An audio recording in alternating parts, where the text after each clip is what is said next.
In 1967, 3 Harvard scientists published a study. It said one thing clearly: fat causes heart disease. Sugar is fine. But these investigators at Harvard, who were paid by the Sugar Research Foundation, kind of cherry-picked the data and minimized the problems with sugar and maximized the problems with saturated fat. That study shaped every diet guideline for the next 50 years. It changed what you eat for breakfast, what your parents fed you, what your doctor told you. It was also paid for by the sugar industry. $6,500 in 1967. That is $50,000 today. The sugar industry literally paid Harvard scientists to say sugar was not killing people, and it worked. Researchers have discovered documents showing the industry tried to influence scientific studies back in the 1960s. Early studies had found a link between sugar and fat and heart disease, but it now appears that the sugar industry paid 2 Harvard professors to point the finger elsewhere. Obesity rates tripled, diabetes exploded, heart disease became the #1 killer on Earth, and the man behind it all died rich, celebrated, famous, while the scientist who knew the truth died forgotten. This is the story of the biggest nutritional fraud in history. We've known for a while the negative effects of sugar and how it does lead to heart disease, so it's not surprising that this data is coming out. What's sort of disappointing is how it started, and understanding that when industry drives research, there could be a problem with the outcomes. And how one lie made the world sick. It is 1954.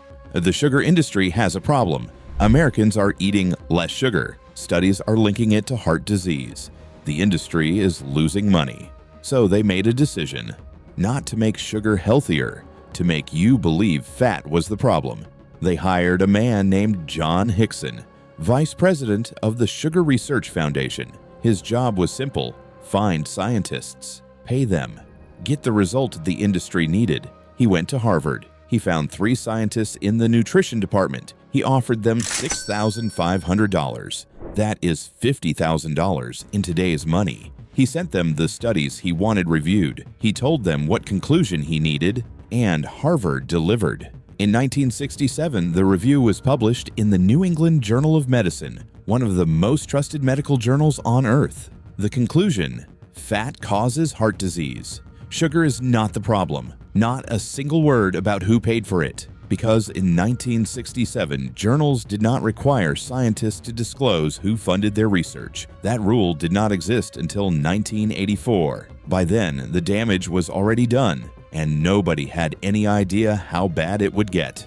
The study spread everywhere. Governments read it, doctors read it, food companies read it, and they all reached the same conclusion: fat is the enemy. When you read studies, it's important to know who paid for them and look at the small print to understand if there was motivation behind it. The U.S. government rewrote its dietary guidelines. Cut the fat, eat more carbohydrates. Food companies saw an opportunity. They removed fat from everything: yogurt, bread, salad dressing, breakfast cereal. But here's the problem: when you remove fat from food, it tastes terrible. So they replaced it with something: sugar. Low-fat yogurt, more sugar. Low-fat bread, more sugar. Low-fat everything, more sugar. The food industry was selling you less fat and secretly feeding you more of the thing that was actually killing you. And what happened to the people who told the truth? John Yudkin, the British professor who had spent his career proving sugar was dangerous, was destroyed. Not by evidence, by money. The sugar industry funded campaigns to discredit him.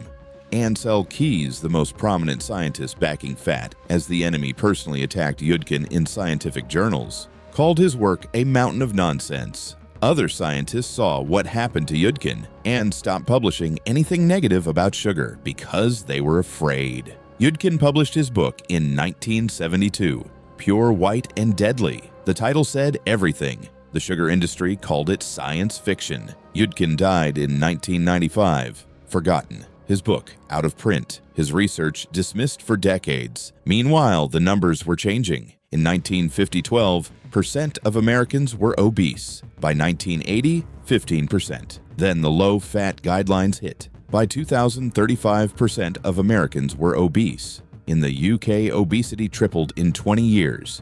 Type 2 diabetes rose in parallel. Heart disease kept killing people. The lie was working perfectly for the sugar industry. For 50 years, nobody knew.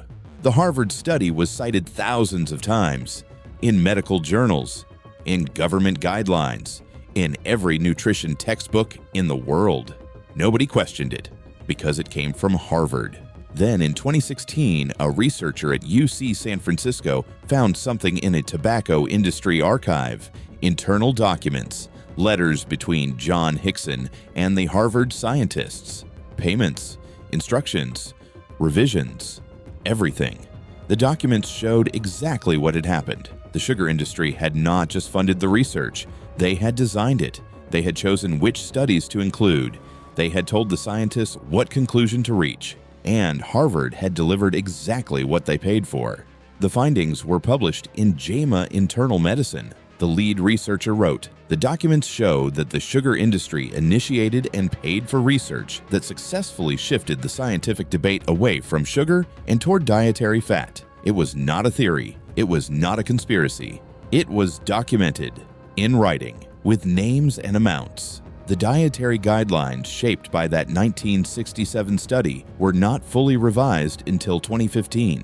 48 years later, 2 generations of people eating more sugar than any generation before them, because Harvard said it was fine, because the sugar industry paid them to say so. John Yudkin's book Pure White and Deadly was republished in 2012, 17 years after he died. The science he was mocked for in 1972 is now mainstream. Sugar causes obesity. Sugar drives type 2 diabetes. Sugar is linked to heart disease. Everything he said, proven correct. Too late for him to know.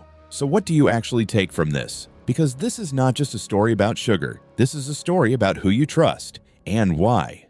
Lesson 1. Money shapes science. The Harvard scientists were not evil. They were paid. And $50,000 was enough to make the world sick for 50 years. Lesson 2. The expert is not always right. Harvard said fat was the enemy. For 50 years, doctors, governments, and food companies believed them. All of them wrong. One man knew the truth, John Yudkin. Nobody listened. The loudest consensus in the room is not always the correct one. Lesson 3. The damage outlasts the lie. The documents were found in 2016. The guidelines were corrected in 2015, but 2 generations of people already ate the wrong diet, already got sick. The truth came out. Too late for the people it was too late for. 2 generations. One lie, paid for with $50,000. The sugar industry got exactly what they wanted, a world that blamed fat, while they kept selling sugar, and the man who told the truth died before anyone believed him.